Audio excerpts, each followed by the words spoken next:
اعوذ باللہ من الشیطان الرجیم بسم اللہ الرحمن الرحیم۔ ناظرین گرامی، ایک دفعہ پھر ہمارے اسلامک یوٹیوب چینل پر آپ سب کو خوش آمدید کہتے ہیں۔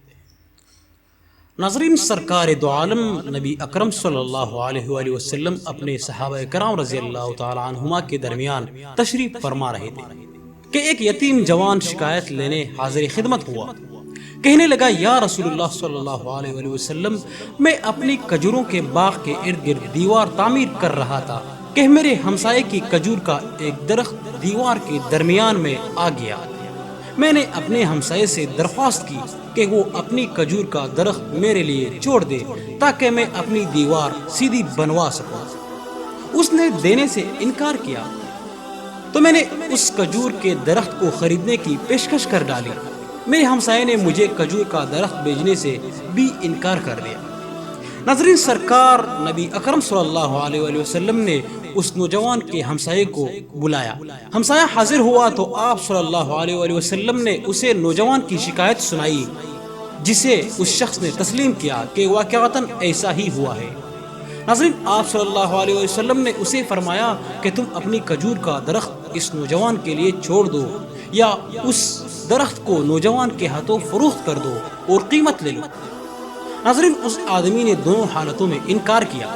آپ صلی اللہ علیہ وآلہ وسلم نے اپنی بات کو ایک بار پھر دہرایا کہ کھجور کا درخت اس نوجوان کو فروخت کر کے پیسے بھی وصول کر لو اور تمہیں جنت میں بھی ایک عظیم الشان کھجور کا درخت ملے گا جس کے سائے کی طوالت میں سوار 100 سال تک چلتا رہے گا۔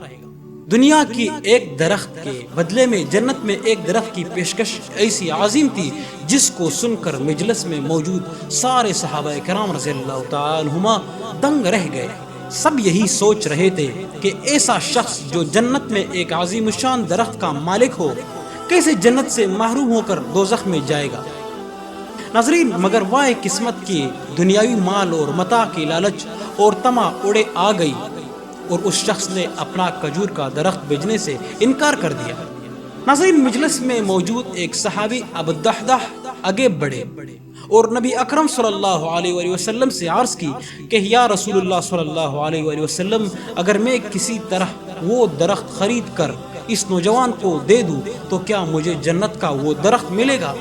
تو نبی اکرم صلی اللہ علیہ وآلہ وسلم نے جواب دیا، ہاں، تمہیں وہ درخت ملے گا۔ ناظرین، ابو الدحداح اس آدمی کے طرف پلٹے اور اس سے پوچھا، میرے کھجوروں کے باغ کو جانتے ہو؟ اس آدمی نے فوراً جواب دیا، جی کیوں نہیں۔ مدینے کا کون سا ایسا شخص ہے جو ابو الدحداح کے 600 کھجوروں کے باغ کو نہ جانتا ہو؟ ایسا باغ جس کے اندر ہی ایک محل تعمیر کیا گیا ہے۔ باغ میں میٹھے پانی کا ایک کنواں اور باغ کے ارد گرد تعمیر خوبصورت اور نمایاں دیوار دور سے ہی نظر آتی ہے۔ مدینے کے سارے تاجر تیرے باغ کے اعلیٰ اقسام کے کھجوروں کو کھانے اور خریدنے کے انتظار میں رہتے ہیں۔ ابو الدحداح نے اس شخص کی بات کو مکمل ہونے پر کہا، تو پھر کیا تم اپنے اس کھجور کے ایک درخت کو میرے سارے باغ، محل، کنویں اور اس خوبصورت دیوار کے بدلے میں فروخت کرتے ہو؟ تو ناظرین، اس شخص نے غیر یقینی سے سرکار دو عالم صلی اللہ علیہ وآلہ وسلم کی طرف دیکھا کہ کیا عقل مانتی ہے کہ ایک کھجور کے بدلے میں اسے ابو الدحداح کے 600 کھجوروں کے باغ کا قبضہ بھی مل پائے گا کہ نہیں۔ ناظرین، معاملہ تو ہر لحاظ سے فائدہ مند نظر آ رہا تھا۔ نبی اکرم صلی اللہ علیہ وآلہ وسلم اور مجلس میں موجود صحابہ کرام رضی اللہ تعالی عنہما نے گواہی دی اور معاملہ طے پا گیا۔ ابو الدحداح نے خوشی سے نبی اکرم صلی اللہ علیہ وآلہ وسلم کو دیکھا اور سوال کیا کہ یا رسول اللہ صلی اللہ علیہ وآلہ وسلم، جنت میں میرا ایک کھجور کا درخت پکا ہو گیا نا؟ تو نبی اکرم صلی اللہ علیہ وآلہ وسلم نے فرمایا کہ نہیں۔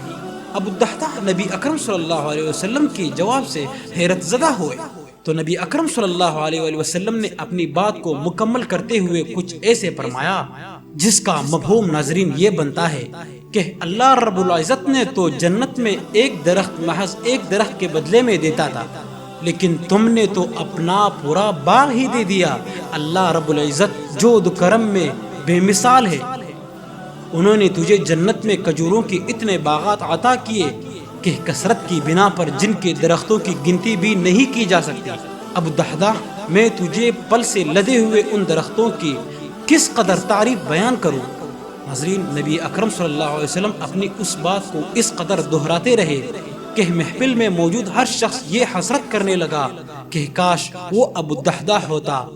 ناظرین، جب ابو الدحداح وہاں سے اٹھ کر اپنے گھر لوٹے تو خوشی کو چھپا نہ پا رہے تھے۔ گھر کے باہر سے ہی اپنی بیوی کو آواز دی کہ میرے چار دیواری سمیت یہ باغ، محل اور کنواں بیچ دیا۔ ناظرین، بیوی اپنی خاوند کی کاروباری خوبیوں اور صلاحیتوں کو اچھی طرح جانتی تھی۔ اس نے اپنے خاوند سے پوچھا، ابو الدحداح کتنے میں بیچا آپ نے اپنے باغ کو؟ ابو الدحداح نے اپنی بیوی سے کہا کہ میں نے یہاں کا ایک درخت جنت میں لگے ایک ایسے درخت کے بدلے میں بیچا جس کی سایہ میں سوار 100 سال تک چلتا رہے گا۔ ابو الدحداح کی بیوی خوشی سے چلاتے ہوئے کہا کہ ابو الدحداح تو نے منافع کا سودا کیا، ابو الدحداح تو نے منافع کا سودا کیا۔ ناظرین، دنیا کی قربانی کے بدلے میں آخرت کی بلائی، یا دنیا میں اٹھائی گئی تھوڑی سی مشقت کے بدلے کی آخرت کی راحت بہتر ہے۔ ناظرین، اللہ تعالی ہمیں بھی ہمارے پیارے نبی اکرم صلی اللہ علیہ وسلم اور آپ صلی اللہ علیہ وسلم کے صحابہ مبارک کے راہ پر چلنے کی توفیق عطا فرمائے۔ اپنے اس گناہگار بندے کو دعاؤں میں ضرور یاد رکھنا۔ اللہ حافظ۔